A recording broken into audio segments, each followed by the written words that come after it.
닮아가기. 하나님의 성품 닮아가기. 조금 전에도 제가 소개해드린 그 말씀 속에 하나님께서 여러분과 저를 하나님의 그 성품에 동참하도록, 참여하도록 하신다. 그래서 주님이 우리에게 은혜를 베푸시는 거예요. 성경을 좀 같이 읽고 싶은데요, 마태복음 22장 37절로 40절을 보겠습니다. 같이 읽습니다. 시작.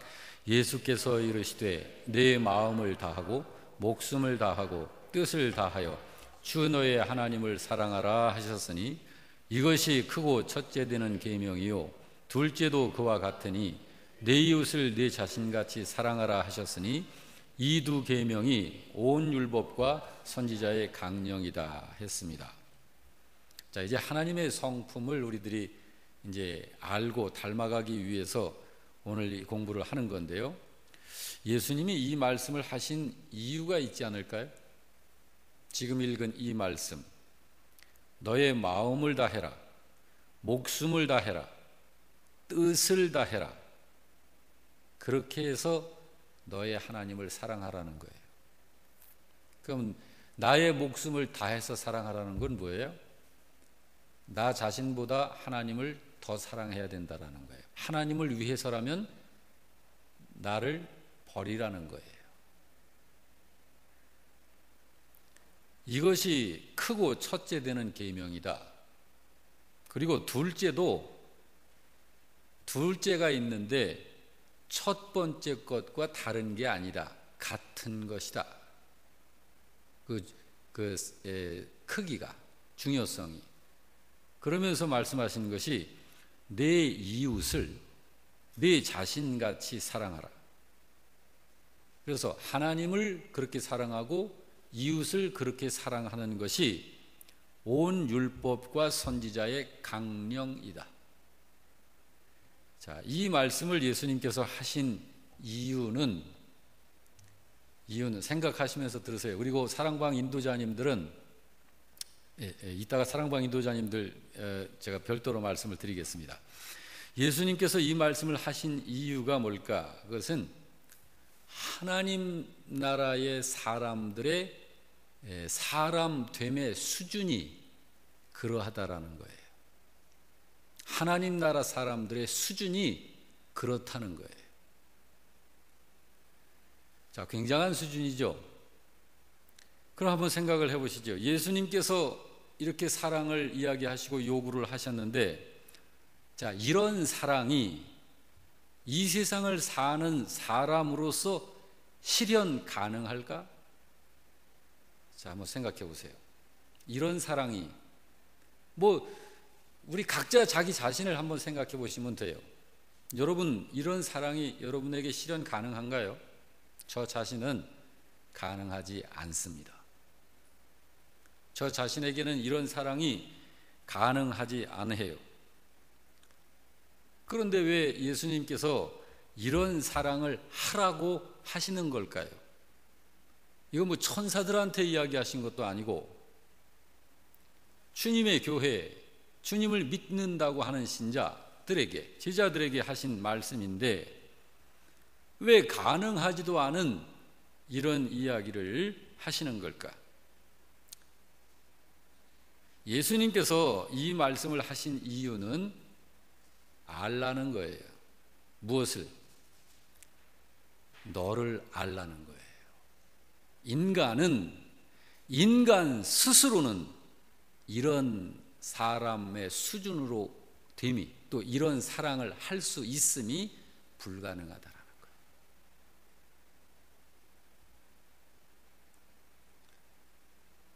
사람의 힘으로는, 내가 예수님을 믿고 있다 할지라도, 예수님을 믿는 신자라 할지라도 사람 스스로의 힘으로 이런 사랑을 해낼 수 없다라는 것을 알으라는 거예요. 깨달으라는 거예요. 자, 이것을 깨달으면 이제 어떤 반응이 나타날까요? 이걸 깨닫는 신자와 깨닫지 못하는 신자는 다른 모습으로 나타납니다. 이걸 깨달은 신자는 그러므로 주님 없이는 나는 아무것도 할 수 없습니다가 되는 거고, 그걸 깨닫지 못한 사람은 자기가 그것을 이루어내기 위해서 무던히 애를 쓸 것이고, 그리고 하다 지치면 또 주저앉아서 또 한참을 좀 방학하다가 하나님 나라는 구원은 꼭 받아야 되니까 다시 일어서서 또 노력을 할 것이고, 그걸 이뤄내 보려고. 자, 그러니까 신앙생활의 질이, 모습이 다른 거예요. 자, 보세요. 나라고 하는 존재를 정확하게 알고 거기에 맞는 처신을 하는 신자와, 나에 대한 그 존재를 정확하게 알질 못해서 자꾸 자기 자신이 그 무엇을 해내려고 해서 그걸 만들어내려고 하는 신자와 그 삶 자체가 어떻게 다를까요? 한쪽은 굉장한 괴로움과 스트레스, 부담감, 힘듦 이런 것들이 계속될 거예요. 그러나 나 자신은 아무것도 아니라는 것, 그래서 주님이 은혜를 베푸시고 내게 찾아오셨고 내게 이렇게 말씀을 주시면서 하나하나 깨우쳐 주신다고 하는 사실을 하나하나 깨달아 갈 때는 기쁨과 감사와 행복이 충만해지는 거예요.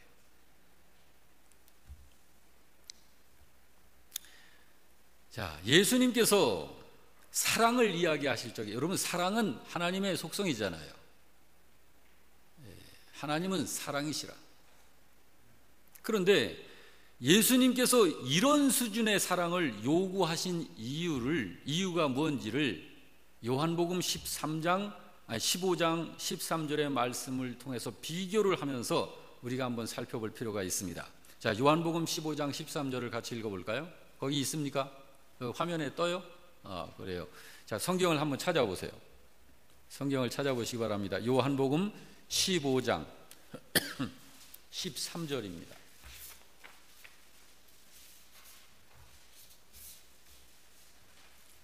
요한복음 15장 13절 말씀.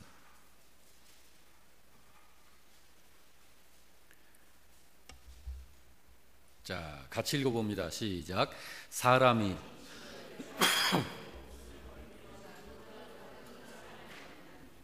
사람이 친구를 위하여 자기 목숨을 버린다. 이것보다 더 큰 사랑은 없다 그랬습니다. 자, 최고의 사랑이 이거라는 거죠. 자, 이 사랑이 어떤 사랑인지, 왜 그게 최고인지, 그거를 한번 여러분들이 해석을 해보세요. 왜 이 사랑이 최고일까요? 이거는 사람 살려내는 사랑이기 때문에 그렇습니다. 그렇죠? 사람 살려내는 사랑이기 때문에 그래요. 자, 그렇다면 이제 여기서 말씀하신 이 사랑이 무슨 사랑인지를 바르게 이해하기 위해서 제가 질문을 드립니다. 자, 제가 저의 어떤 친구를 위해서 내가 대신 죽어준다. 그러면 이게 이 사랑일까요?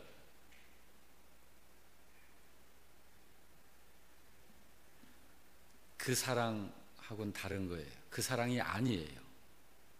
자, 무슨 얘기냐면, 내가 친구를 위해서 내가 친구 대신 죽어준다. 그러면 그 친구가 다시 살아날까? 살아나지 않죠. 그러면 저의 죽음은 그냥 죽음으로 끝나는 거예요. 이 말씀의 의미는 예수님의 죽으심, 그것을 이야기하는 거예요.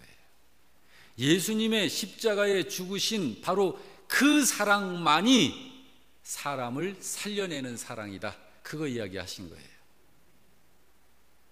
예수님이 십자가에 죽으신 죽음과 제가 누구를 위해서 죽는 죽음하고는 다른 거죠. 물론 죽음이라는 말로 같이 사용을 할 수는 있지만, 예수님의 죽으심은 그분의 구원자적 자격이 있는 분으로서 구원을 이루는 죽음이 되시지만, 저의 죽음은 그냥 죽음일 뿐이에요. 그건 생명을 살려내는 죽음이 아니라고요. 여기에서 예수님이 사람이 친구를 위하여 자기 목숨을 버리면 이보다 더 큰 사랑이 없다.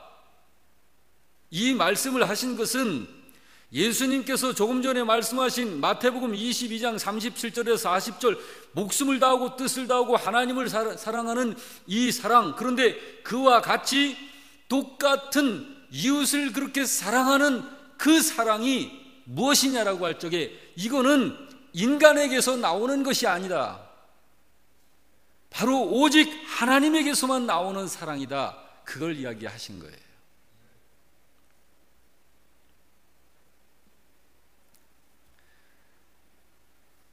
여기 예수님께서 그러면서 사랑의 순서를 말씀을 하셨어요. 아까 마태복음 22장 37에서 47절 보면 사랑의 순서. 자, 첫째는 그랬어요. 마음을 다하고 목숨을 다하고 뜻을 다해서 하나님을 사랑하는 게 첫째다 그랬어요. 그리고 둘째를 이야기를 하셔요. 그것이 내 몸을 사랑하는 것처럼 이웃을 사랑해라 그러거든요. 자, 이렇게 순서를 말씀하신 거는 무슨 의미가 있을까요? 순서를 이렇게 말씀하신 거는 어차피 그게 지금 같은 거라고 그러셨잖아요. 자, 첫째를 이야기하시면서 둘째는 그와 같은 것인데 이거다 그랬잖아요. 어차피 같은 거면 왜 순서를 그렇게 말씀을 하셨을까요? 첫째, 둘째 하시면서. 그 이유가 있습니다. 성경에서 말씀하는 이제 이 사랑은 하나님 사랑인데 그거를 여러분과 제가 받았죠. 이제는 여러분과 제가 그 사랑을 머금은 자가 된 거예요. 소유한 자가 된 거예요. 그래서 여러분과 저도 그 사랑을 줄 수 있는 사람이 됐습니다. 그런데 이것이 나 혼자가 할 수 있는 게 아니라 내 안에 계신 주님께서 그걸 하시는 거예요. 내 안에 계신 주님이 어떤 사람에게서 그걸 행하느냐면 순종하는 자에게 이 말씀을 그대로 믿음으로 받고 이 말씀대로 이 말씀에 나를 순종하여 삶으로 가지고 가는 자를 데리고 그 사람 안에서 주님이 이 사랑을 하시는 거예요. 그런데 바로 그런 그 사랑, 그 진정한 사랑은 내가 이 세상에서 정말 가장 큰 사랑을 한번 하고 내 생애를 마치리라 그렇게 결심을 한다고 해서 나의 어떤 의지나 나의 힘에 의해서 되어지는 것이 아니고 바로 그 사랑은 하나님을 사랑하는 데에서만 시작이 된다라는 거예요. 그래서 첫 번째 제일 큰 계명 첫 번째를 말씀하시면서 가장 우선적으로 하나님을 사랑하는 것이 그것이다라고 이야기를 하신 거예요. 그러므로 진정으로 하나님을 사랑할 수 있는 사람이 되어야 비로소 사람을 사랑할 수 있다는 거예요. 그러므로 예수님께서는 이렇게 말씀하셨잖아요. 하나님을 사랑하노라 하면서 형제에 대해서 별 관심이 없는 사람은 거짓말하는 거다. 눈에 보이는 눈에 보이지 않는 하나님이라고 해서 입으로 사랑한다고 쉽게 그렇게 말해버리고 눈에 보이는 그런 형제를 사랑할 수가 없는 거다. 그 얘기를 하신 거예요.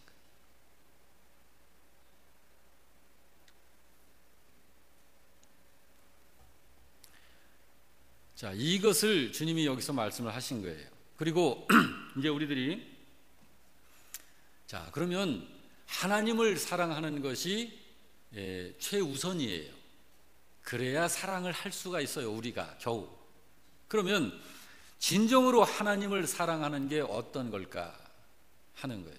자, 여러분, 우리 하나님에게로부터 우리가 그 사랑을 받은 사람들인데 이제 우리들에게서도 그 사랑이 이렇게 나와야 되겠죠. 예, 그 사랑을 행하는 사람들이 이 세상 역사 속에 참 많이 있어요. 그 사람들이 하늘의 사람이거든요. 그 사람들에게서 그게 나오는 거예요. 오늘 여러분과 제가 바로 그 사랑이 이제 나오는 사람이어야 하는 거죠. 그래서 진정으로 하나님을 사랑하는 게 어떤 걸까? 어떤 거인 것 같아요? 자, 그게 하나님을 사랑하는 것이 최우선이니까요. 그게 잘 안 되면 사실은 이 사랑은 안 되는 거예요. 자, 첫째가 마음을 다하고 힘을 다하고 뜻을 다하여 하나님을 사랑하는 거라 그랬잖아요. 근데 이게 내 힘으로 안 되잖아요. 나한테는 불가능한 거잖아요. 근데 그 사랑을 해야 하잖아요. 그게 시작인데, 그게 출발점이니까.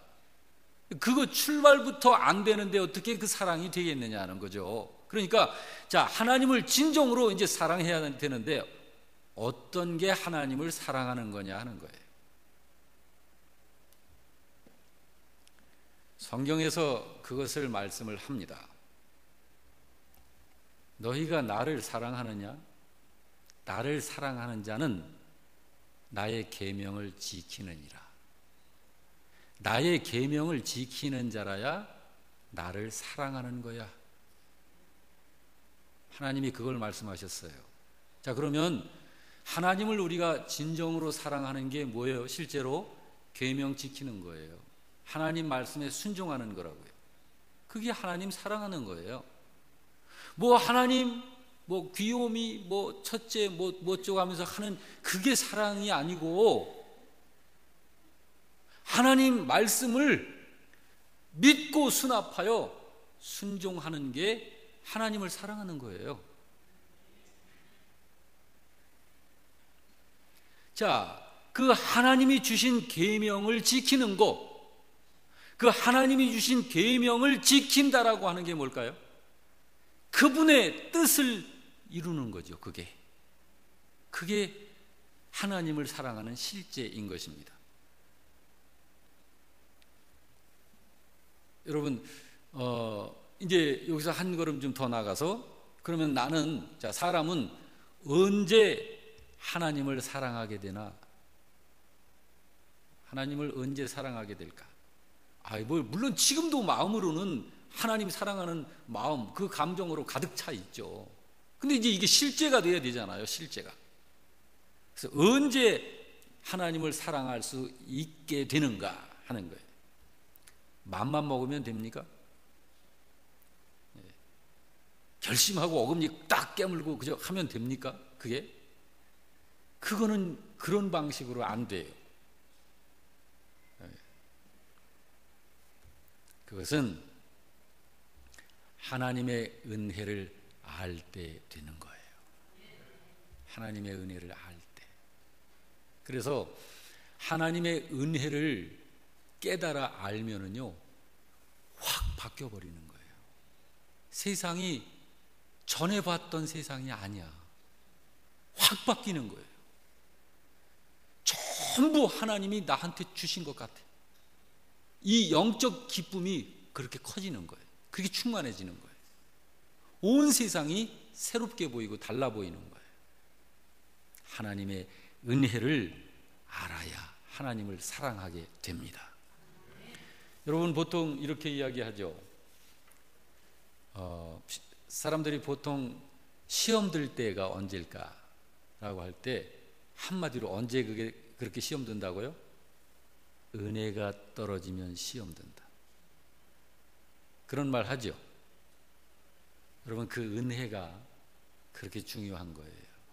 그런데 그 은혜 가운데 그래서 우리가 늘 있어야 돼요.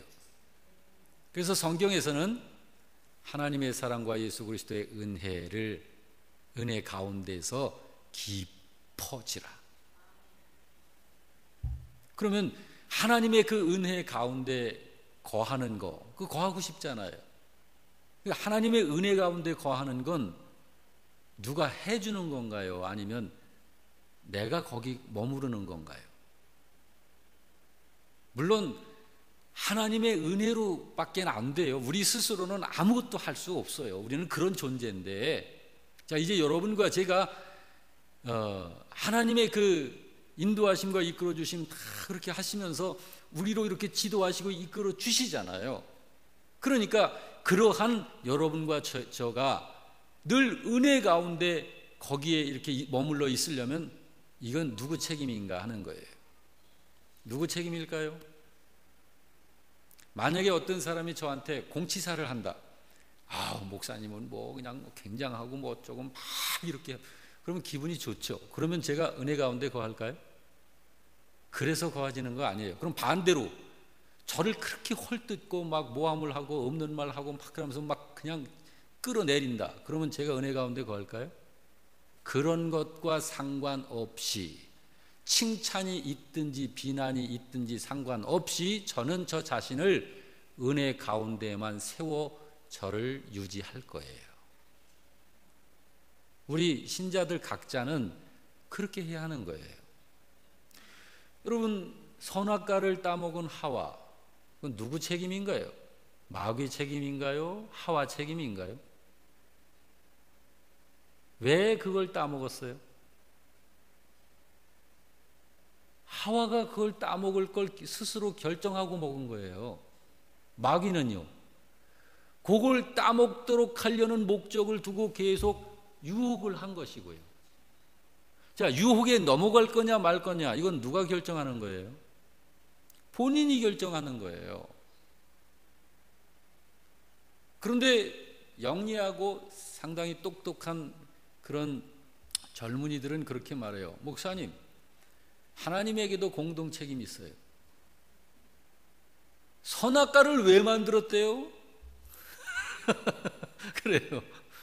그럼 하나님이 선악과가 없으면 아예 그런 것도 없잖아요. 하나님이 만들어 놓으시고, 그럼 하나님도 공범이에요.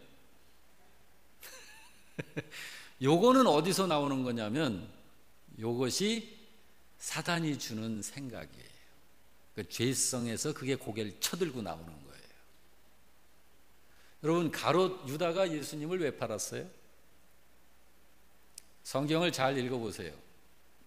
사단이 가롯 유다의 마음에 예수를 팔려는 생각을 집어넣으니 그가 곧 나가서 그 일을 행하더라. 마귀가 그 짓을 해요. 그러면 내 안에 들어오는 것이 마귀가 넣는 것도 있고 하나님이 주시는 것이 있어요. 그거 어떻게 분별할까요? 그 분별이 되는 거예요. 가롯 유다는 그걸 분별하는 것을 싫어한 거예요. 자, 오늘 여기서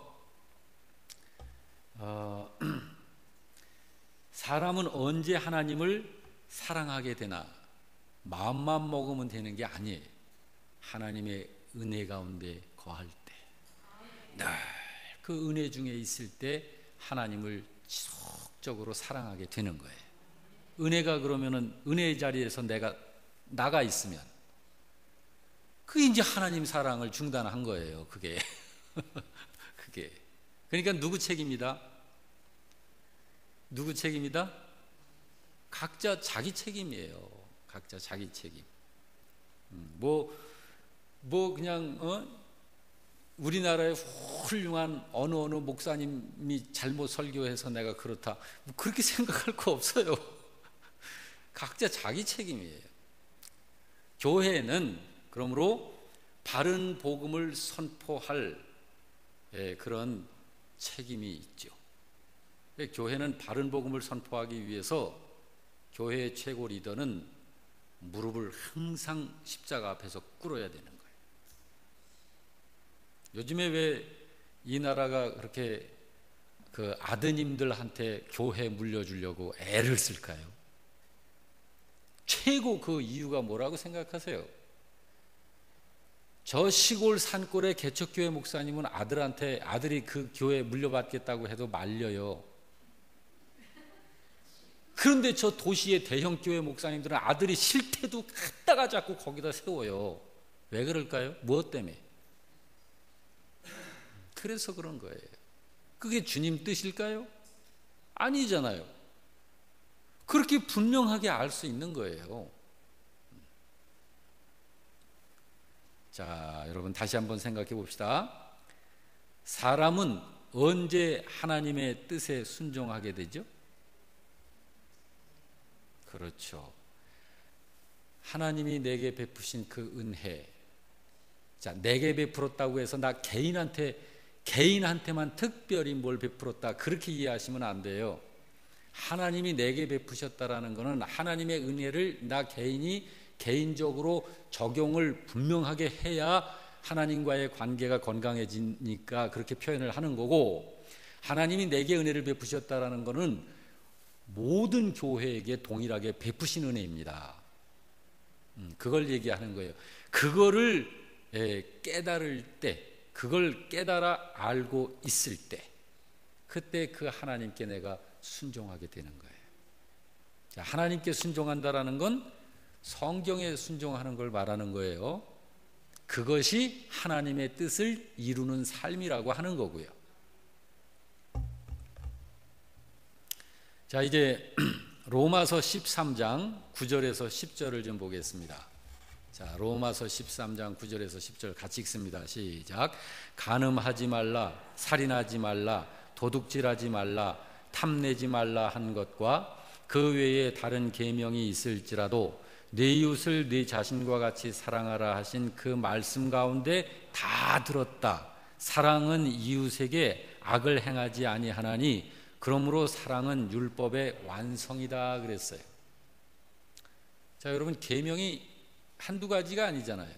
계명이 많은데 그 여러 계명들이 다 어디에 들어있대요? 예, 그렇습니다. 이 말씀을 보면서, 자, 형제의 사랑은 어떻게 하는 것이라고 말을 하는 건가요? 형제 사랑하는 실제 어떻게 하는 거래요?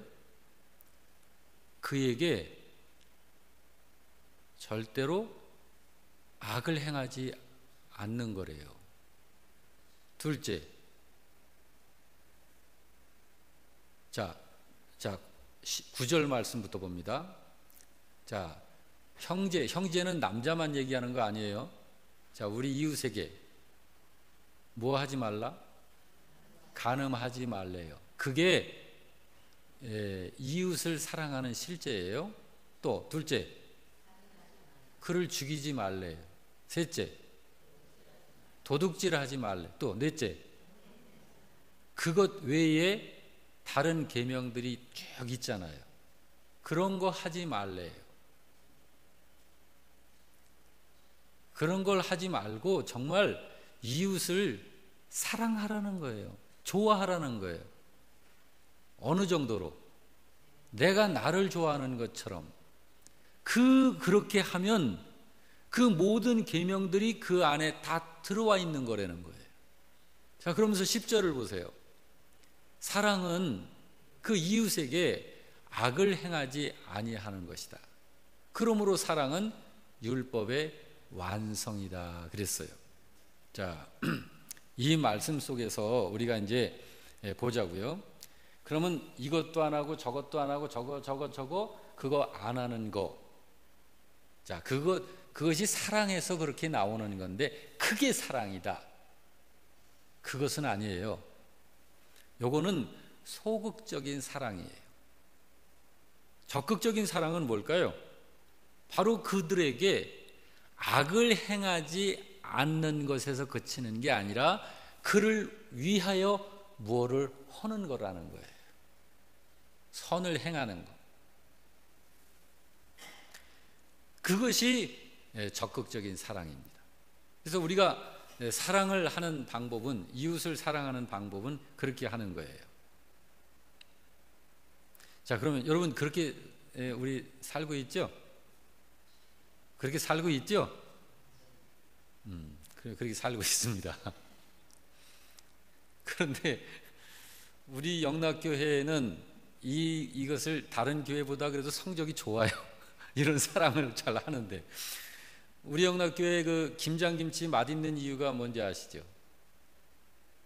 그 김장김치 하는데 김장 담그는 그 기술만 거기다 집어넣은 게 아니라 그 김장을 담그면서 이 사랑이 거기 들어갔어요. 그래서 그 김치가 그렇게 맛있는 거예요. 아시죠? 네. 이런 그 사랑을 이웃을 이렇게 사랑하는 것은 그냥 사랑하는 것으로 그냥 그렇게 끝나지가 않아요. 뭘 꼭 남겨요. 그리고 그 사랑을 우리가 그렇게 함으로 인해서 뭐가 이루어져요.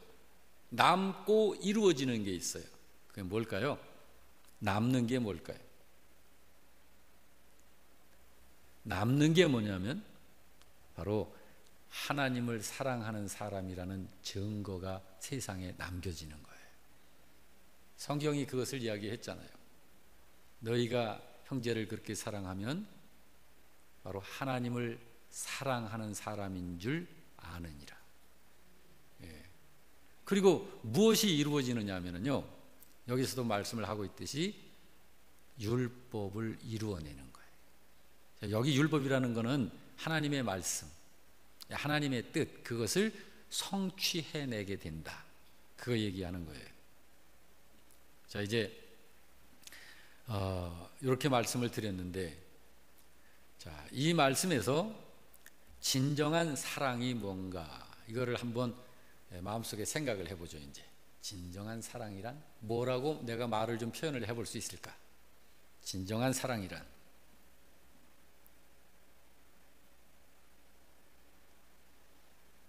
무엇일 것 같아요? 자, 이 계명이니까 이 하나님의 말씀을 순종하는 거, 그죠? 그렇다면 창세기 1장 1절부터 요한계시록 22장 제일 끝에 말씀까지 하나하나를 내가 개인적으로 또는 연합해서 합력해서 어디서든지 언제든지 잠을 잘 때도 심지어 뭐 사사로운 어떤 참 쉬는 시간이라든지 어떤 상황에서든지 이 말씀에 순종하는 모든 행위가 하나님을 사랑하는 것이다. 그러니까 우리가 언제든지 하나님을 사랑할 수 있는 거예요. 하나님 사랑을 중단하지 않고 언제든지 하나님 사랑을 하고 있을 수, ing 진행할 수 있는 거예요. 우리들이 바로 이런 사람이라는 것이 너무 감사하죠. 네, 그래요.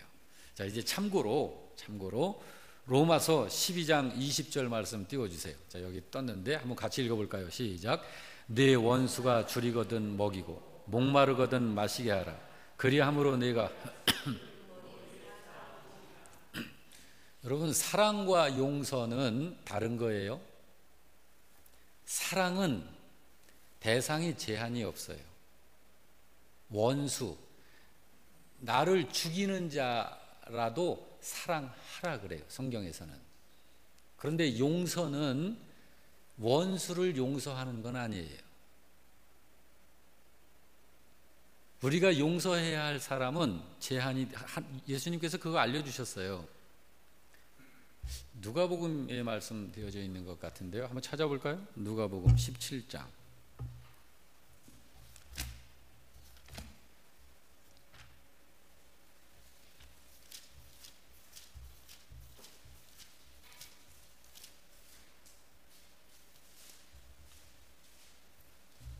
누가복음 17장 3절 말씀입니다. 3절 말씀. 자, 찾으셨으면 같이 읽습니다. 시작. 너희는 스스로 조심하라. 만일 네 형제가 죄를 범하거든 경고하고. 자, 우리가 용서할 때가 있어요.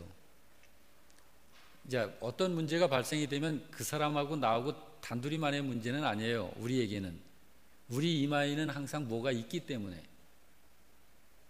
하나님의 자식이라는 여기 글씨가 있어요. 그러므로 사람끼리만의 문제로 해결되는, 문제로 그치는 게 아니라 하나님과 함께 다 연결이 되어 있는 거예요. 그러므로 자, 사람 간에 어떤 이런 뭐가 생겼다, 그럼 원수예요, 저게. 자, 그러면 회개를 안 해. 그러면은 내가 용서를 할 필요가 없어요. 그러나 내가 용서를 안 하고 있으면, 안 하고 있는 이 행위가 하나님과 나와의 관계에 영향을 끼치죠. 그러므로 내가 하나님과의 관계에 있어서 저 사람의 존재됨 자체, 저 사람의 영혼 자체, 저 사람의 생명 자체에 대해서는 내가 문제 갖지 않겠습니다 하고 하나님 앞에서 그걸 정리하는 거예요. 그리고 저 사람에 대해서는 경계를 늘 하는 거예요.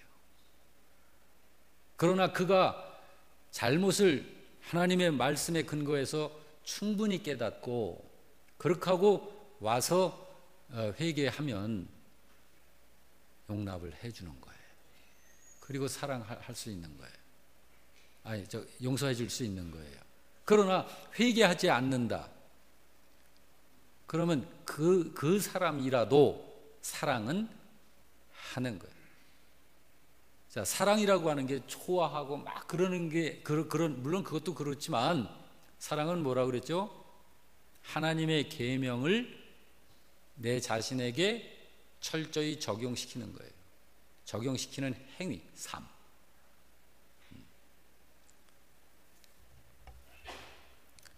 그래서 여기에 내 원수가 줄이거든 먹여, 목마르거든 마시게 해, 마실 거 갖다 줘. 그럼 여기서 그치지 않고 그 뒤에 말씀을 주셨어요. 그렇게 함으로 네가 숯불을 그 머리에 쌓아 놓는 거야. 생각해 보세요. 머리 위에다가 숯불을 하나하나 쌓아 놓는다고 생각해 보세요. 여러분 뜸 떠보셨죠? 뜸 얼마나 뜨거워요. 근데 그거는 되지 않을 만큼 치료하는 이제 거지만 그게 이 불덩어리가 이 머리 위에서 이 거리가 아니라 붙어가지고 이 숯불을 여기다가 올려놓다면 생각해 보세요. 그러면은 먹이고 마시고 그래 요놈 하고서 고소해하고 그러는 것은 아니고, 자, 그를 그렇게 사랑하는 행위가 이렇게 나온다는 거예요. 원수라 할지라도 그 원수에게 그가 굶주리고 마시지 못하고 있으면 먹이고 입히는 것으로 사랑이 나온다는 거예요. 근데 우리는 보통 사람은 이걸 못 하잖아요. 안 하잖아요. 자, 이 말씀은 이게 이제 의미는 뭐냐면은 여러분과 저에게 있어서 사랑의 대상은 제한이 없는 거다. 그거 이야기하시는 거예요. 사랑의 대상은 제한이 없는 거다. 또 이 말은 여러분과 제가 믿음으로 주님의 진리의 말씀에 순종하여서 사는 이 삶은 절대로 헛되지 아니한다 라는 걸 이야기하는 거예요. 그러니까 원수를 우리가 사랑한다 그러면 그것이 헛되지 아니하게 된다 그 말이요. 자, 원수의 머리 위에 숯불을 올려놓는 거다 그러면 결과가 어떻게 될까요? 그 사람이 그 불에 데이는 고통으로 끝날까요? 그런 사람도 있어요. 미련스럽게 끝까지 죽을 때까지 고집 피우는 사람은 그럴 수도 있어요. 그런데 적지 않은 사람이 머리에 숯불을 올려놓으면 그것 때문에 나중에 깨닫고 돌아와요. 그 고통 때문에. 그러니까 우리가 하나님 사랑으로 사랑을 하게 되면 우리의 그런 그 사랑은 절대로 헛되지 않는다라는 거예요. 자, 그러면 이제 우리가 또 이렇게 한번 생각해 볼 수 있어요. 솔직히 목사님, 저는 사람이기 때문에 그렇게까지는 하고 싶지 않아요. 저도 그런 마음이 있어요. 미운 사람은 미운 거잖아요. 예? 그 사람한테는 나 잘해주고 싶지 않아요. 저도 그런 마음이 있는데, 자, 우리들이 원수까지라도 사랑하는 이런 행위가 무엇이냐 하면 그것을 고린도전서 15장 42절에서 알 수 있어요. 자, 이 말씀 천천히 한번 같이 읽어보자고요. 죽은 자의 부활도 그와 같으니 썩을 것으로 심고 썩지 아니할 것으로 다시 살아나며 욕된 것으로 심고 영광스러운 것으로 다시 살아나며 약한 것으로 심고 강한 것으로 다시 살아나며 육의 몸으로 심고 신령한 몸으로 다시 살아나는 것이다. 이게 무슨 말인가요? 자, 우리들의 이 세상에서의 모든 행위는 다 이 세상 속에 있는 거예요. 근데 이게 하늘나라로 연결되어서 하나님, 저의 이 삶은 하늘나라의 그 삶 수준에 되는 거니까 제가 거기 갈 수 있어요. 이렇게는 할 수 없다 이 말이요. 그렇지만 주님이 주신 이 말씀을 내가 이렇게 행할 때, 이러한 삶을 살 때, 또는 내 주머니를 열어서 원수를 먹이고 마시게 하고 하는 이런 것들이 이 세상에 있는 그런 재료들을, 자원들을 가지고 내가 믿음으로 사는 이 순종하는 이 행위를 할 때, 그런 모든 재료들은 세상에 속한 것이고 썩어질 것들이고, 그런 것들은 또 참 거룩한 것 재료들도 아니지만, 그러나 그런 것들이 신령한 것으로 바뀌어진다라는 거예요. 그런 삶을 통해서 너의 삶 자체가 신령한 영적 삶이 되는 거야. 그게 그런 이야기예요. 할렐루야. 이해가 되시나요? 예, 우리 교회는 좀 이해를 좀 그렇게 깊이 좀 있게 그렇게 좀 하는, 하나님의 진리의 말씀과 은혜는 정말 깊이 이해를 해야 해요. 그래야 믿음이 깊어지는 거예요. 바로 그것을 이야기하는 거예요. 이것이 하늘의 삶을 벌써 여기서 이루어내는 실제가 되는 거야. 그 얘기를 하시는 거예요.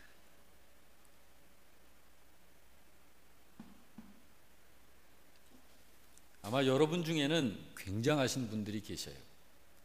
정말 세상 사람들이 하는 말로 그냥 너무 분해서 가서 그 사람의 목숨을 끊어놓고 싶은데, 사실은 그런데 그 사람을 용서할 뿐만 아니라 그냥 이렇게 해서 참 그렇게 안갚음을 하지 않을 뿐만 아니라 오히려 도와주는 분들이 있어요. 참 대단하신 분들이에요. 그게 보통이 아니면 그게 뭐 안 되죠. 그게 사랑, 하나님의 사랑이 바로 그렇게 나오는 거예요. 자, 그 다음에 이제 누가복음 6장 35절에서 말씀을 좀 보십시다. 다 같이. 오직 너희는 원수를 사랑하고 선대하며 아무것도 바라지 말고 꾸어주라. 그리하면 너희 상이 클 것이요 또 지극히 높으신 이의 아들이 되리니 그는 은혜를 모르는 자와 악한 자에게도 인자하시니라.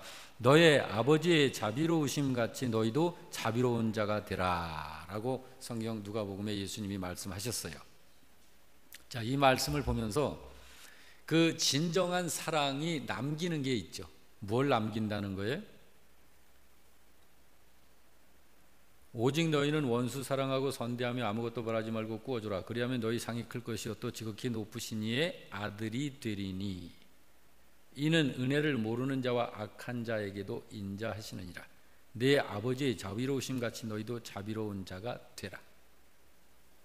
뭘 남기느냐면, 자, 이렇게 함으로 지극히 높으신 이의 아들로 인정이 되리니, 그 말이에요. 그러니까 성경에 주님께서 하신 모든 말씀은 다 일맥상통해요. 그러니까 가라지는 알곡을 못 맺는 거예요. 또 알곡만이 알곡을 맺는 거예요.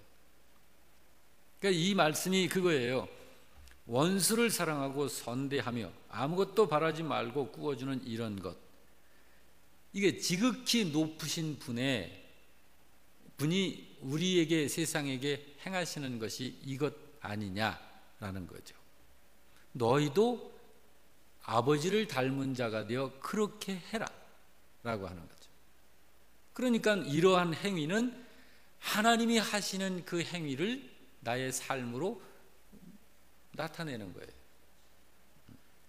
이게 얼마나 이게 참 대단한 거냐고요. 이게 얼마나 대단한 겁니까? 이제 마지막으로 하나 더 살펴볼 게 있어요. 뭐냐면, 목사님, 솔직히 그냥 이렇게 사랑해라, 원수까지라도 사랑해라, 원수가 그냥 줄이면 먹이라, 뭐 그렇게 참 자비하고 인자롭게 그렇게 하라 그러는데 우리는 뭐 하기만 합니까? 그렇게 하기만 해요? 우리도 좀 받는 기쁨도 있어야죠. 그렇죠? 그런 생각 들잖아요. 그런데 참 신비한 것이 하나님이 지능이 모자라시는 분이 절대 아니라는 거예요. 하나님은 완전하세요. 여러분과 저를 사랑하신 사랑도 완전하시고요, 세상에 대한 심판도 완전하셔요. 우리에게 원수에 대한 하나님의 그 행하심도 완전하게 행하셔요. 그러니까 내가 미워할 자를 미워하고 사랑할 자를 사랑하는 거야. 주님은, 하나님은. 그게 어떻게 나타나냐면 이 사랑 가운데서도요, 마태복음 10장에 이렇게 말씀합니다. 다 같이. 또 그 집에 들어가면서 평안하기를 빌라. 자, 이 집이 어떤 집인지 몰라요. 이 집이 어떤 집인지는 몰라. 하여튼 이 집에 들어가는 거예요. 이 집이 하나님께 복을 받을 집인지 하나님이 미워하시는 집인지는 모르겠어요. 그런데 들어가면서 비는 거예요. 평안하기를. 자, 그 다음에 13절. 자, 다 같이. 그 집이 이에 합당하면 너희 빈 평안이 거기 임할 것이고, 만일 합당하지 아니하면 그 평안이 누구한테로 그 평안을 돌려주신다고? 그걸 빈 너에게 내가 줄게 라고 하신 거예요. 그러니까 우리가 복을 빌고 평안을 빌고 하는 이런 것들에 대해서 우리가 대상을 제한을 둘 필요는 없어요. 근데 그 사람이 이 복을 받기에 합당한 사람인지 아닌지는 우리는 모르지만 하나님은 완전히 아신다. 그러니까 우리가 내가 빈 그 복이 그 집에 합당하면 하나님이 그 집에 복을 부으셔요. 그러면 그 복을 빈 나한테는 안 주고? 아니요. 당연히 나한테도 주는 거예요. 그리고 그 집에도 주는 거예요. 그런데 그 집에 내가 빈 평안이 합당하지 않다. 그러면 어떻다고요? 그 집에는 안 주고 나한테 그걸 돌려준다. 그러면 나는 나한테 본래 주시는 복하고 그 집으로 빈 복하고 그럼 몇 배로 받는 거예요? 두 배. 할렐루야. 그럼 하나님의 말씀은요, 이렇게 신비스럽고 정말 알면 알수록 우리를 설레이게 하는 거예요.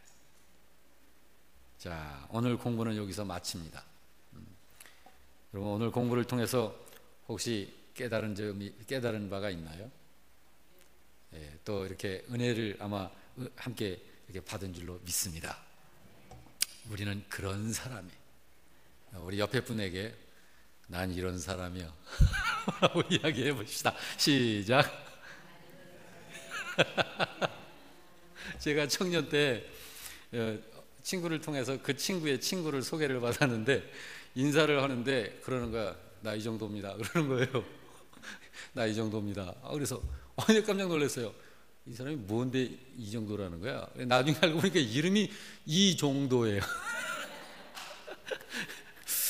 네, 여러분, 우리 각자 정말 여러분과 저 이런 사람입니다.